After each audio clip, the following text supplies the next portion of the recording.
Assalamu alaikum warahmatullahi ta'ala barakatuhu. Insha Allah wasu suna ta tambaya ta namba ta.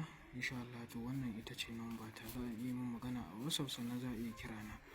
Sannan idan ka duba cikin profile ɗina insha Allah za ka ga nan akwai namba ta insha Allah. To wannan ita ce mallakan da nake so in kawo muku shi na jama'a. Insha Allah mallaka ce ta jama'a wajen kasuwanci. Kana kasuwa ko yawo kake yi ko kuma zaune kake a waje ɗaya. Insha Allah to wannan a gabatar da wannan sirrin. Wannan sirrin bi iznillahi ta'ala sirrin ne mai ƙarfin tsiya. Ƙarfi gare shi na ban mamaki.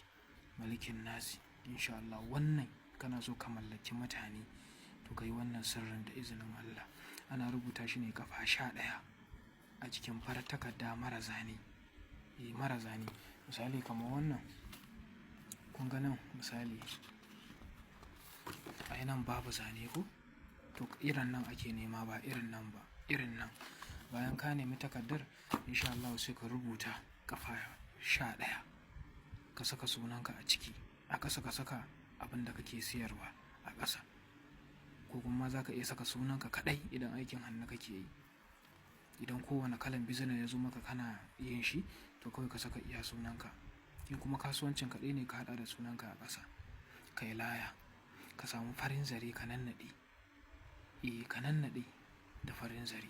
Bayan ka nannaɗe da farin zare insha Allah sai ka samu irin nan ɗin carbinka.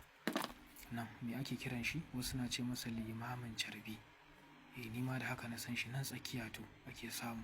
Akwai wanda za ku ga guda 2 gare shi haka. Akwai kuma wanda za ku samu guda 3 gare shi ko me 4 ne. To a saka ta a nan layar. A nan ake saka layar.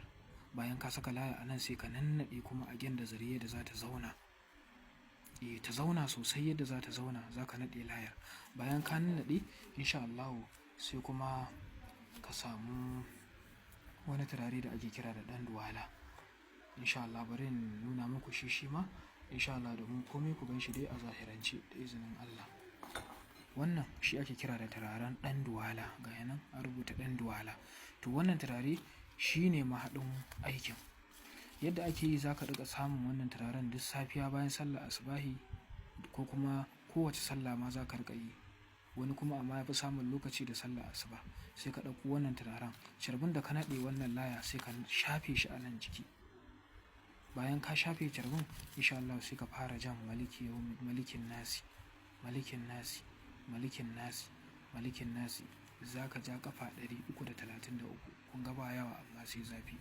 Haka za ka riƙa insha Allah duk lokacin duk ranar da ka ja wannan aikin kai kanka sai ka samu bambancin jama'a, kasuwanci, shigowar kuɗi da kama zukatan mutane.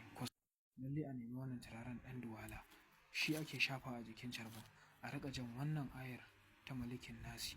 Ana rubuta ta ne kuma ƙafa 11 a cikin farar takarda sai a saka suna da business ko kuma a saka iya suna. A naɗe layar a naɗe a limamin carbi. Duk lokacin da za a ja wannan aikin za a shafa wannan turaren a jikin carbin. Bi iznillahi ta'ala za mu kasance ɗaya daga cikin wanda kuke wa addu'a. Izinin wannan sirri ayi wa Annabi sallallahu ta'ala wa sallam salati. Ai mu sharing kai following insha Allah domin ƴan uwa musulmai su gani su amfana. Sannan duk lokacin da muka ɗora sabon aiki insha Allah za ka gani. Ku duba profile ɗina ko kuma ku ɗauki namba ta ga ta nan. Insha Allah akan kowane kalan bukata za ka yi min magana a WhatsApp za ka iya kira na. Ina mana fatan alkhairi. Na bada dalilin manzon Allah saboda sanda muke wa ma'aiki. Na bada dan Allah dan Annabi. Ina kowane mu fatan alkhairi. Na gode.